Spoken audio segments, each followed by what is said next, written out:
Okay, in this one, we're gonna factor trinomials after factoring out the GCF. Okay, so first thing is that we have been given a trinomial, so let's call this an example 1, and I give you 2x squared minus 8x plus 3x. We will write this trinomial in descending powers, which is the first thing, of x, and factor out the common factor, which is negative x, okay, or simply x. Okay, so if we factor out the x or the negative x, this is what happens. Okay, let me put a 3 on this x here. Let's see what happens now.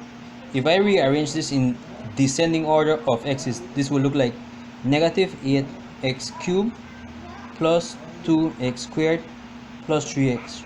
Remember, it is advisable that we work with trinomials that have a positive value at the front. However, we may not run away from certain trinomials. They may be impossible for us to run away from those ones there. But this is one with a power of 3 of x to the third power. But what do they all have in common? They have term x in common. So we will pull out the mx or factor out the mx, but we're going to factor out a negative x. So then this becomes negative x 8x squared negative 2x negative 3. Everyone lost an x and everyone lost their sign. They changed to their opposite sign.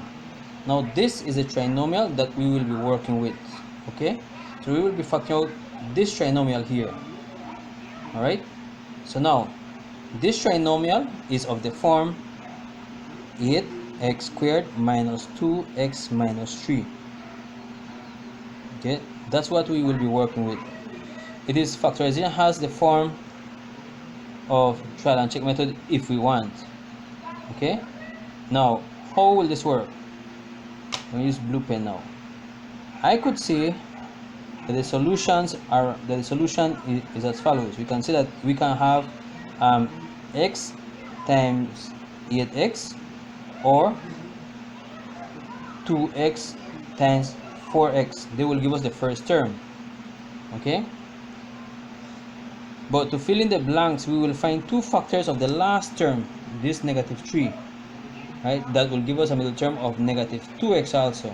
Because the sign of the last term is negative, the signs within its binomial will be different. So the signs here will also be different. Like both of them cannot be the same sign.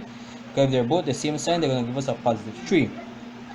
If we pick 2x and 4x now, 2x and 4x, right? Let's pick this one here for work with, and we say that the way we can get a negative 3 is to put let me use here red, positive 1 and negative 3.